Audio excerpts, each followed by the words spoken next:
खबर जंक्शन में आप सभी लोगों का बहुत बहुत स्वागत है। और आज के इस वीडियो में हम आप लोगों को बता रहे हैं भारत में राष्ट्रपति और उपराष्ट्रपति के चुनाव की प्रक्रिया क्या है।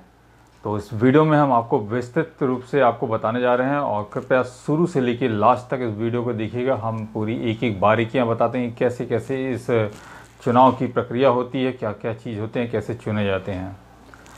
चुनाव आयोग ने गुरुवार को राष्ट्रपति चुनाव के कार्यक्रम का ऐलान कर दिया है और राष्ट्रपति पद के लिए मतदान 18 जुलाई को होगा और अगर ज़रूरत पड़ी तो 21 जुलाई को मतगणना की जाएगी। और इसी तरह 25 जुलाई को देश के 15वें राष्ट्रपति शपथ लेंगे और इसके अलावा देश में उपराष्ट्रपति का भी निर्वाचन होना है।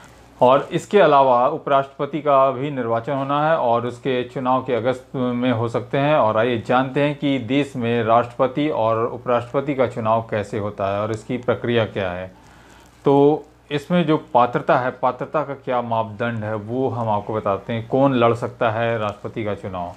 तो राष्ट्रपति का चुनाव लड़ने के लिए भारत का नागरिक होना ज़रूरी है और उसकी उम्र जो है 35 वर्ष से अधिक होनी चाहिए और उम्मीदवार में लोकसभा का सदस्य होना की पात्रता होनी चाहिए और उसके पास निर्वाचक मंडल यानी कि इलेक्टोरल कॉलेज के 50 प्रस्तावक और 50 समर्थन भी होना ज़रूरी है।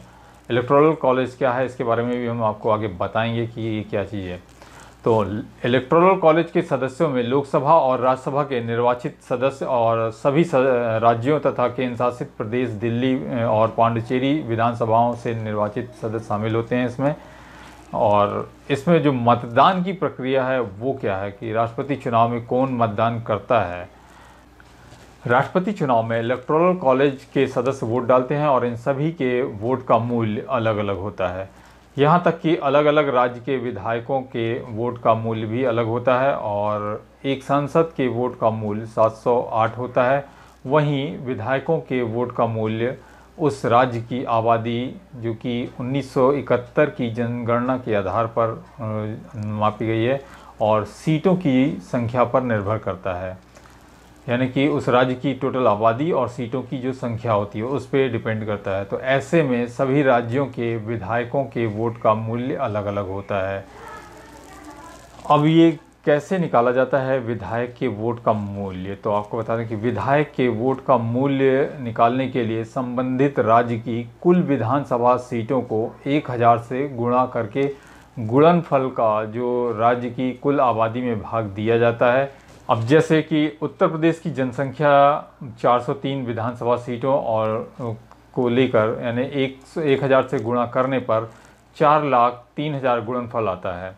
तो इस राज्य की जो 1971 की आबादी यानी 8,38,38,49,905 में भी भाग देने पर एक विधायक के वोट का मूल्य जो है 208.6 आता है।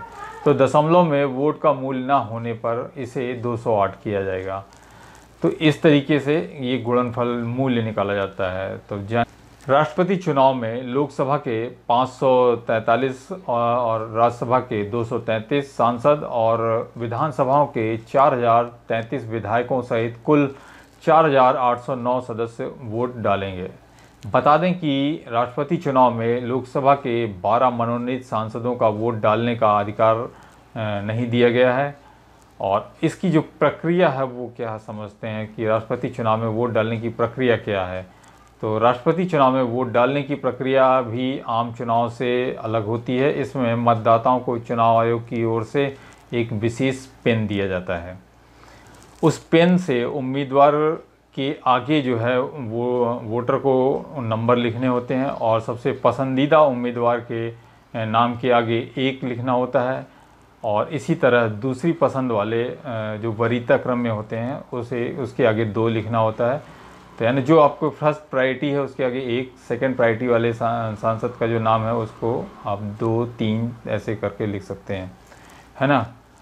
तो आयोग द्वारा दिए गए पेन का इस्तेमाल नहीं करने पर वोट को अमान्य घोषित किया जाता है। यदि आपने उस वाले जो चुनाव आयोग की तरफ से दिए गए पेन से आपने नहीं नंबरिंग की तो फिर आपका वोट आपको अमान्य घोषित किए जाते हैं। तो विधायक के वोट का सबसे अधिक और सबसे कम मूल्य क्या है? तो हमने जैसे कि अभी आपको एक फार्मूला बताया, ऊपर बताया गया, उस फार्मूले के आधार पर देश में उत्तर प्रदेश के विधायक के वोट का मूल्य सबसे अधिक 208 है, जबकि सिक्किम में यह सबसे कम 8 है, ओनली 8। यानी सिक्किम सबसे छोटा है वहाँ पे राज्यसभा के अनुसार, तो उसकी वोट वैल्यू। तो इसी तरह झारखंड और तमिलनाडु के विधायक के वोट का मूल्य जो है 176 है, और महाराष्ट्र का 175 है, बिहार का 173 है, आंध्र प्रदेश का 159 है, और केरल का मूल्य 152 है। इसी तरह अरुणाचल प्रदेश और मिजोरम के विधायकों के वोट का मूल्य 88 और नागालैंड का मूल्य 9 आता है। अब गणना कैसे होती है? राष्ट्रपति चुनाव की मतगणना, वोटिंग तो होती है। तो इस बार राष्ट्रपति चुनाव में सभी विधायकों के वोटों का मूल्य जो है 5,43,231 और सांसदों के वोटों का मूल्य जो है 5,43,200 करीब होगा। तो यानी चुनाव में अधिक वोट हासिल करने वाले की जगह जो है निर्धारित कोटे से अधिक वोट हासिल करने वाले की जीत होती है। तो गणना में सभी वैध वोटों का मूल्य निकाला जाता है और उसे 2 से विभाजित करके भागफल में 1 जोड़कर कोटा निर्धारित किया जाता है। तो कोटे से सबसे कम वोट प्राप्त करने वाले उम्मीदवार को हटा दिया जाता है। भैया ऐसा है राष्ट्रपति चुनाव का कैसा तिकड़ा में पीछे है। आप समझ रहे हैं ना कि इसको आप समझते जाइएगा बाकायदा, जिस तरीके से बताते जा रहे हैं। नहीं हो तो वीडियो को दोबारा फिर से रिपीट कर लीजिएगा। तो लोकसभा और राज्यसभा में किसे नहीं होता है वो वोट पावर, है ना? तो ये इसको जानेंगे। वैसे तो राज्यसभा में सदस्य संख्या 245 होती है, लेकिन 12 मनोनीत सदस्य इस चुनाव में हिस्सा नहीं ले सकते हैं। उसी तरह लोकसभा में भी यानी 2 मनोनीत यानी एंग्लो इंडियन सदस्य और इस चुनाव में शिरकत नहीं कर पाएंगे। लोकसभा में 2 सीटें जो है एंग्लो इंडियन के लिए रखी जाती है, तो वो इसमें चुनाव में शिरकत नहीं कर पाते, उनको अधिकार नहीं होता है राष्ट्रपति के चुनाव में वोट डालने के लिए।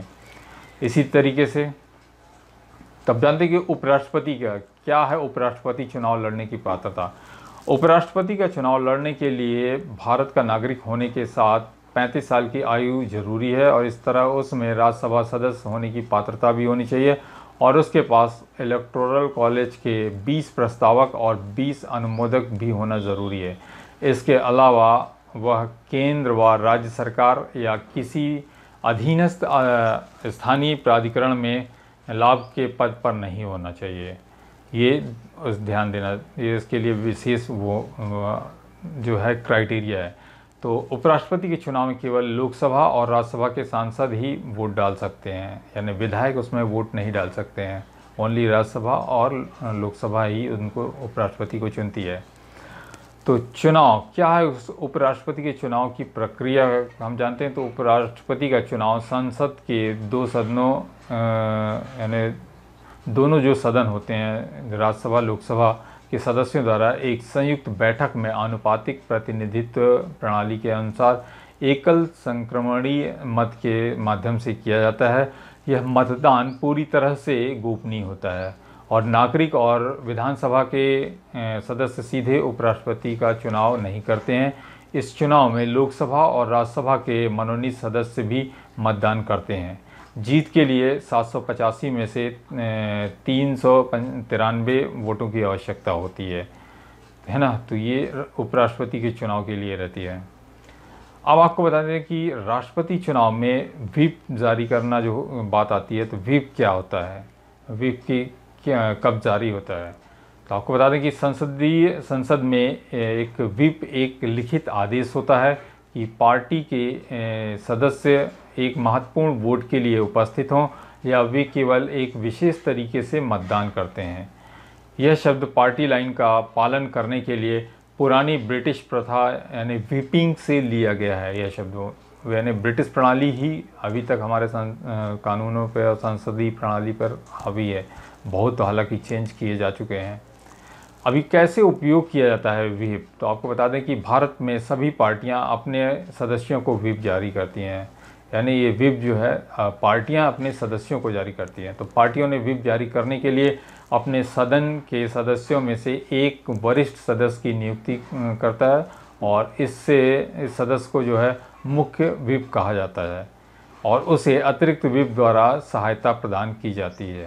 यानी एक पार्टी जो है एक अपना व्हिप जो है सदस्य मनोनीत करता है और उसे सहायता प्रदान की जाती है बाकी अतिरिक्त व्हिप द्वारा। तो व्हिप के प्रकार कितने होते हैं? तो व्हिप जो है 3 प्रकार के होते हैं। ऑनलाइन व्हिप, जिसे एक बार रेखांकित किया गया है, आमतौर पर एक वोट के पार्टी सदस्यों को सूचित करने के लिए ये जारी किया जाता है और उन्हें पार्टी लाइन का पालन नहीं करने के मामले में उन्हें त्यागने की अनुमति देता है। और दूसरा है two line whip. Two line whip कब जारी होता है? उन्हें वोट के दौरान उपस्थित होने का निर्देश देती है। यानी टू लाइन व्हिप जो होता है, जब वोटिंग होती है तो उस दौरान उपस्थित यानी सदस्यों को उपस्थित होने का निर्देश देती है। और थ्री लाइन व्हिप जो है सबसे मजबूत है, जो कि महत्वपूर्ण अवसरों पर नियोजित होता है, जैसे कि विधेयक की दूसरी रीडिंग या अविश्वास प्रस्ताव पर पारित होना और सदस्यों पर पार्टी लाइन का पालन करने का दायित्व होना, तब ये तीसरी होता है। तो इन 3 लाइन व्हिप को अहम माना जाता है इसमें जो है। और जो तीसरा जो है सबसे कठोर कहा जाता है, और इसका इस्तेमाल सदन में अविश्वास प्रस्ताव जैसे महत्वपूर्ण मुद्दे पर या बहस या वोटिंग में किया जाता है।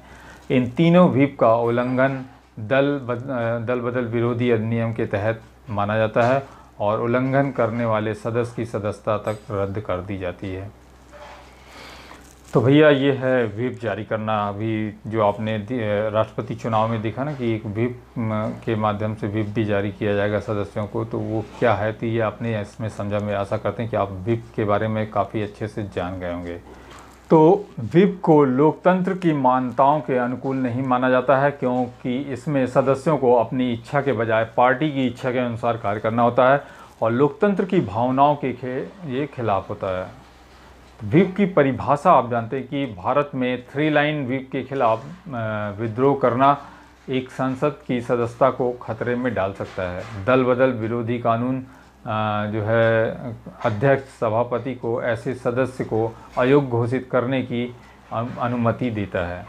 एकमात्र अपवाद यह है कि जब विधायकों को के 1/3 से अधिक विधायक एक निर्देश के खिलाफ वोट देते हैं तो प्रभावी रूप से पार्टी का विभाजन होता है ना। तो ये सब चलता रहता है, एक दूसरे को लोग खरीद फरोख्त का भी आरोप लगता है। देखते होंगे हमेशा विरोधी पार्टियां या पक्ष की पार्टियां इल्ज़ाम लगाती रहती हैं। राजनीति है, इसमें कुछ भी हो सकता है, किसी को आप नहीं कुछ कह सकते हैं। तो राजनीतिक प्रणाली में व्हिप का महत्व क्या होता है? तो आपको बता दें कि सरकार के संसदीय रूप में विभिन्न राजनीतिक दलों में व्हिप विधानसभाओं के अंदर पार्टियों के आंतरिक संगठन की महत्वपूर्ण कड़ी है और संसद और राज्य विधानसभाओं के कुशल और सुचारू कामकाज से व्हिप के कार्यालय पर काफ़ी हद तक निर्भर करता है। व्हिप को विधायकों के भीतर पार्टियों के प्रबंधक कहा जा सकता है। आप जानते हैं कि इलेक्टोरल कॉलेज को हिंदी में निर्वाचन मंडल का, इलेक्टोरल कॉलेज के बारे में, तो इलेक्टोरल कॉलेज को जो है हिंदी में निर्वाचन मंडल कहा जाता है। इसका गठन जो है राष्ट्रपति व उपराष्ट्रपति चुनाव के लिए किया जाता है।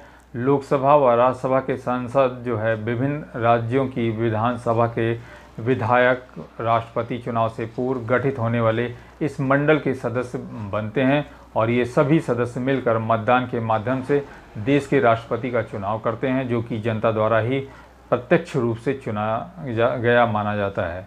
और इलेक्टोरल कॉलेज को जो है राष्ट्रपति चुनाव के बाद निरस्त कर दिया जाता है। यानी ये हमेशा इलेक्टोरल कॉलेज नहीं विद्यमान रहता है, इसको सिर्फ राष्ट्रपति या उपराष्ट्रपति के चुनाव के बाद जो है इसको बनाया जाता है और उसके बाद चुनाव समाप्ति होने के बाद इसे निरस्त कर दिया जाता है।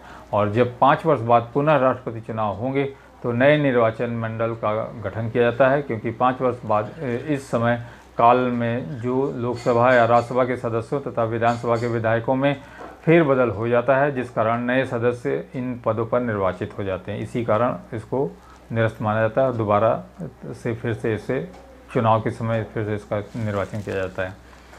अब राष्ट्रपति चुनाव में जो कार्यक्रम है वो क्या है? कार्यक्रम जो रहने वाला है वो आपको बता दें कि चुनाव आयोग ने 15 जून को राष्ट्रपति चुनाव को लेकर अधिसूचना जारी करेगा। नामांकन की तारीख जो है 29 जून रखी गई है और 30 जून को नामांकन पत्रों की जांच की जाएगी और नाम वापस लेने की अंतिम तारीख 2 जुलाई होगी।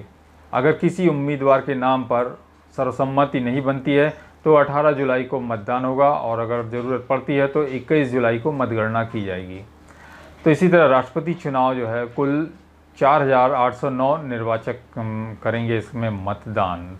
चुनाव आयोग ने बताया कि इस बार सभी विधायकों के वोटों का मूल्य 5,43,231 होगा, वहीं सांसदों के वोटों का मूल्य 5,43,200 होगा और इस बार चुनाव में कुल 4,809 निर्वाचक होंगे। अब वोटिंग को लेकर कोई भी राजनीतिक दल व्हिप जारी नहीं कर सकेगा और आयोग ने इंतजामों की जानकारी देते हुए बताया कि राज्यों की विधानसभा और संसद में मतदान होगा और राज्यसभा के महासचिव चुनाव प्रभारी होंगे और चुनाव के दौरान कोरोना प्रोटोकॉल का पालन करना होगा।